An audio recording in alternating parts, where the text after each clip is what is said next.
السلام علیکم ورحمۃ اللہ وبرکاتہ۔ اعوذ باللہ من الشیطان الرجیم، بسم اللہ الرحمن الرحیم۔ ومن الناس من یشری نفسه ابتغاء مرضات اللہ واللہ رؤوف بالعباد۔ یا ایہا الذین آمنوا ادخلوا فی السلم کافۃ ولا تتبعوا خطوات الشیطان انہ لکم عدو مبین۔ فإن زللتم من بعد ما جاءتكم البينات فاعلموا أن الله عزيز حكيم۔ هل ينظرون إلا أن يأتيهم الله في ظلل من الغمام والملائكة وقضي الأمر وإلى الله ترجع الأمور۔ صدق اللہ العظیم۔ محترم حاضرین، ابھی جن آیات کی تلاوت کی گئی ہے یہ دوسرے پارے سورہ بقرہ کے 25ویں رکوع کی آیتیں ہیں۔ اس سے پہلے جو آیتیں گزری ہیں اس کے اندر منافقین کا طرز عمل، ان کی حالت کو بتلایا گیا کہ منافقین وہ لوگ ہیں جو ظاہری طور پر میٹھی میٹھی باتیں کرتے ہیں، اچھی اچھی باتیں کرتے ہیں، اور اپنی جو بات ہوتی ہے اس میں اللہ کی قسم کھاتے ہیں اور اس کو سچا بتاتے ہیں، حالانکہ وہ اندرونی طور پر، باطنی طور پر اسلام کے خلاف رہتے ہیں، اسلام سے ان کو دشمنی ہے، مسلمانوں کے متعلق ان کو بغض و کینہ ہے، مسلمانوں کے وہ کٹر دشمن ہیں، لیکن ظاہراً اپنے آپ کو اچھا بتاتے ہیں۔ اور یہ ایسے لوگ ہیں کہ جب ان کو سدھارنے کی کوشش کی جاتی ہے، کوئی نصیحت کی جاتی ہے تو اس کو ماننے تیار نہیں ہوتے، بلکہ اپنی انانیت کا مسئلہ بنا لیتے ہیں اور ضد اور ہٹ دھرمی کی وجہ سے نصیحت کو قبول نہیں فرماتے۔ تو بہرحال اللہ تعالیٰ نے ان کی یہ حالت بتلا کر ہم کو نصیحت فرمائی ہے کہ ہم ایسے منافقوں کی طرز عمل پر نہ چلیں، ہم اپنے آپ کی اصلاح کر لیں کہ جو بات ہم کہتے ہیں اندرونی طور پر یہ بات پکی ہو، یعنی دکھاوے کے لیے کچھ اور اندرونی طور پر کچھ ایسا رویہ ہم اختیار نہ کریں، بلکہ ظاہر اور باطن ہمارا ایک ہو،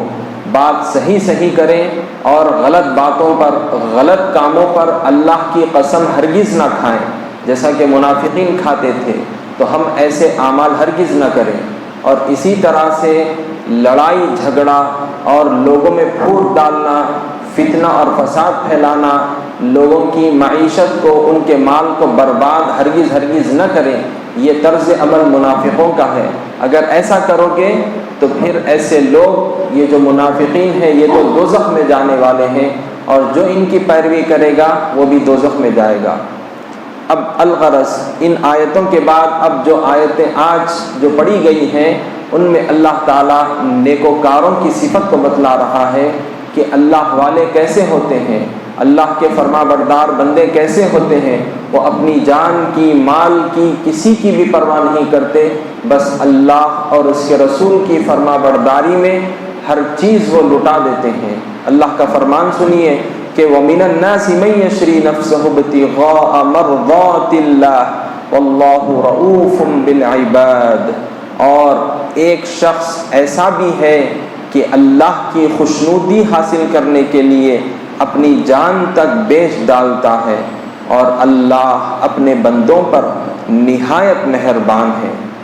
اس آیت کے شان نزول کے تعلق سے کہ اس کا بیک گراؤنڈ کیا ہے، یہ کن حالات میں نازل ہوئی، بتلایا گیا ہے کہ حضرت صہیب رضی اللہ عنہ جب مکہ شریف سے مدینہ منورہ ہجرت فرما رہے تھے تو قریش آپ کا پیچھا کرتے ہوئے آپ کو پکڑ لیے، قریب میں پہنچ گئے۔ حضرت صہیب نے اپنے تیر کمان سے تیر نکالے اور ان کو للکار کر کہا کہ دیکھو میں آخری تیر تک تم پر وار کرتا رہوں گا، پھر جب میرے تیر ختم ہو جائیں گے تو میں اپنی تلوار تھام لوں گا اور تلوار سے تمہارا مقابلہ کروں گا، یہاں تک کہ میں اپنی جان بھی دے دوں گا، لیکن میں تم سے ایک سودا کرتا ہوں کہ میرا جو مکے میں مال ہے میں نے فلاں جگہ پر اس کو چھپا دیا ہے، اگر تم مجھ کو مدینے جانے کے لیے اجازت دو گے، مجھ کو چھوڑ دو گے، مجھ کو کوئی تکلیف نہیں دو گے، تو میں وہ اپنا چھپا ہوا مال کا پتہ بتا دیتا ہوں، وہ تم میرے مال کو لے لو اور مجھ کو جانے دو۔ چنانچہ ان لوگوں نے حضرت صہیب کو جانے دیا اور حضرت صہیب نے وہ پورا پتہ بتا دیا اور ان لوگوں نے آپ کا مال لوٹ لیا۔ تو الغرض حضرت صہیب رضی اللہ عنہ جب حضور کی خدمت میں مدینہ منورہ تشریف لائے تو اس وقت یہ آیت نازل ہوئی، حضرت جبریل امین نے آ کر خوشخبری سنائی کہ کیا ہی اچھا سودا آپ نے کیا ہے کہ اللہ کی خوشنودی حاصل کرنے کے لیے، اللہ کی رضا، اللہ کو خوش کرنے کے لیے آپ نے جو ہجرت فرمائی، اپنا سارا مال لوٹا دیا، اپنا سارا مال قربان کر دیا اور اللہ سبحانہ و تعالیٰ کی رضا کو آپ نے حاصل کر لیا، تو اللہ تعالیٰ آپ کے اس عمل کو پسند فرماتا ہے اور آپ کے اس عمل سے راضی ہے۔ تو ایسے اللہ والے ہوتے ہیں جو اپنے مال کی، اپنی جان کی پرواہ نہیں کرتے، بلکہ ان کو یہی فکر ہوتی ہے اللہ والوں کو کہ ہم اللہ سبحانہ و تعالیٰ کو اپنے عمل سے راضی کریں، ہم اللہ کے قریب ہو جائیں، اللہ کا تقرب حاصل کر لیں۔ تو لہٰذا ہر مسلمان کے اندر یہ جذبہ ہونا ہے کہ میں اپنے ایمان پر مرتے دم تک ثابت قدم رہوں گا، ڈٹا رہوں گا۔ اگر مجھ کو اس راستے میں مجھ پر جو بھی ظلم و ستم ڈھائے جائے، مجھ کو تکلیف دی جائے، مجھ کو مجبور کیا جائے کہ میں اپنا ایمان چھوڑ دوں، تو میں ہرگز ایسا نہیں کروں گا، بلکہ اپنا مال لٹا دینے کے لیے میں تیار ہوں، میں اپنی جان اللہ کی راہ میں قربان کرنے کے لیے تیار ہوں، لیکن اپنے ایمان کا سودا نہیں کر سکتا۔ تو یہ جذبہ ہر مسلمان کے اندر ہونا ہے۔ پھر دیکھیے اللہ تعالیٰ کیسی مدد فرمائے گا۔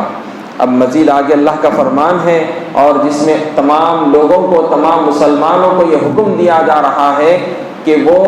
صورت اور سیرت کے اعتبار سے مکمل مسلمان بن جائے، کیونکہ ہم دیکھتے ہیں کہ بعض لوگ صرف جمعہ کے دن نماز پڑھتے ہیں، بعض لوگ جب فرصت ملی نماز پڑھ لیتے ہیں، بعض تو کوئی عید کے دن ہی نماز پڑھتا ہے، یا بعض لوگ ایسے ہیں کہ پابندی سے نمازیں تو پڑھتے ہیں لیکن ان کی معاملت داری بڑی خراب ہوتی ہے، وہ لوگوں کے سامنے جھوٹ بولتے ہیں پھر نماز بھی پڑھتے ہیں، وہ کاروبار میں دھوکہ دہی دیتے ہیں پھر نماز بھی پڑھتے ہیں۔ تو ایسا نہیں ہونا چاہیے، بلکہ ایک مسلمان ظاہری اور باطنی طور پر، مکمل طور پر اسلام پر عمل کرنے والا ہوتا ہے، وہ اسلام پر دل و جان سے عمل کرتا ہے، کوئی چیز بھی خلاف نہیں کرتا۔ اب اللہ تعالیٰ خاص طور سے حکم دے رہا ہے کہ یا ایھا الذین آمنوا ادخلوا فی السلم کافۃ ولا تتبعوا خطوات الشیطان انہ لکم عدو مبین، یعنی اے ایمان والو اسلام میں پورے داخل ہو جاؤ اور شیطان کے نقش قدم پر نہ چلو، وہ تمہارا کھلا دشمن ہے۔ اب اس آیت کے تعلق سے بتلایا گیا ہے کہ اس کا بیک گراؤنڈ کیا ہے، یہ کن حالات میں نازل ہوئی، تو بتلایا جاتا ہے کہ اہل کتاب میں سے، یہودیوں میں سے بعض حضرات اسلام قبول کر چکے تھے، حضرت عبداللہ بن سلام رضی اللہ عنہ اور دیگر آپ کے ساتھی تھے، لیکن جب وہ اسلام قبول کر لیے تو بعض اسرائیلی روایات پر، جو یہودی تورات میں جو باتیں لکھی تھی اس پر بھی عمل کرتے تھے۔ یہودیوں میں یہ چیز تھی، اللہ تعالیٰ کی طرف سے یہ پابندی تھی کہ ہفتے کے دن شکار نہیں کر سکتے تھے اور دیگر کام کاج میں مصروف نہیں رہ سکتے تھے، بلکہ ہفتے کا دن عبادت کا دن ہوتا تھا۔ اسی طرح سے اللہ تعالیٰ نے یہودیوں پر اونٹ کا گوشت اور اس کا دودھ پینا بھی جو ہے ناجائز قرار دیا تھا، منع کر دیا گیا تھا۔ تو یہ اہل کتاب یہودیوں کے اوپر یہ پہلے پابندیاں تھیں، لیکن جب اسلام آ گیا تو مسلمانوں پر یہ چیزوں کی پابندی نہیں رہی، بلکہ پوری اجازت تھی کہ اونٹ کا گوشت بھی کھا سکتے ہیں، دودھ بھی پی سکتے ہیں اور ہفتے کے دن شکار بھی کر سکتے ہیں۔ تو الغرض ایسی کوئی پابندی اسلام میں نہیں تھی، لیکن یہ حضرات جو یہودیت چھوڑ کر مسلمان بن گئے تھے، تو اب یہ بعض چیزوں میں یہودیوں کی مشابہت کرتے ہوئے ان کے متعلق ان کے احکامات پر عمل کیا کرتے تھے۔ تو اللہ تعالیٰ نے یہ آیت نازل فرمائی اور حکم دے دیا کہ جب اسلام لے آئے ہو تو مکمل طور پر اسلام کے احکامات پر عمل کرو۔ اب جتنے پچھلی باتیں تھیں موسیٰ علیہ السلام پر، عیسیٰ علیہ السلام پر، داؤد علیہ السلام پر، جتنے پیغمبر پہلے جو گزرے ہیں ان کی امتوں پر جو حکم دیا گیا تھا اب وہ بین کر دیا گیا ہے، منسوخ ہو چکا ہے۔ اب عمل کیا جائے گا تو صرف اور صرف حضور اکرم صلی اللہ علیہ وسلم کی لائی ہوئی شریعت پر عمل کیا جائے گا۔ تا قیام قیامت تک اللہ اور اس کے رسول کی تعلیمات پر ہی عمل کیا جائے گا۔ پچھلی جو باتیں ذکر کی گئی تھی، احکامات دیے گئے تھے، وہ سب بین ہو چکے ہیں۔ تو لہٰذا اسلام میں مکمل طور پر داخل ہو جانا ہے اور کوئی چیز بھی اسلام کی تعلیمات کے خلاف نہیں کرنا ہے۔ اگر ایسا کرو گے تو پھر دیکھ لو کہ منافقین کی کیا حالت ہے۔ منافقین کی یہ حالت ہے کہ وہ سامنے ایک کرتے ہیں، اپنے آپ کو اچھا بتاتے ہیں، اور بد پیچھے مسلمانوں کے خلاف ہے، اسلام سے دشمنی ہے ان کو۔ تو لہٰذا اگر ہم بھی ایسا ہی کریں گے کہ ہم نماز پڑھیں گے لیکن پھر وہی برے کام کاج نہیں چھوڑیں گے تو پھر ہم میں اور پھر منافقوں میں کیا فرق رہ جائے گا۔ تو لہٰذا اللہ تعالیٰ نے جیسا حکم دیا ہے کہ اسلام میں مکمل طور پر داخل ہو جائیں اور شیطان کے نقش قدم پر ہرگز نہ چلیں، کیونکہ شیطان اسلام کا، مسلمانوں کا، لوگوں کا کھلا دشمن ہے۔ شیطان تو چاہتا ہے کہ لوگوں کو صحیح راستے سے بھٹکا دے اور دوزخ میں لے جائے۔ تو لہٰذا ہم کو شیطان کی پیروی نہیں کرنی ہے بلکہ اللہ اور اس کے رسول کی پیروی کرنی ہے، ان کی بات ماننا ہے۔ وصلی اللہ تعالی وسلم علی خیر خلقہ سیدنا محمد وعلی آلہ واصحابہ اجمعین والحمد للہ رب العالمین۔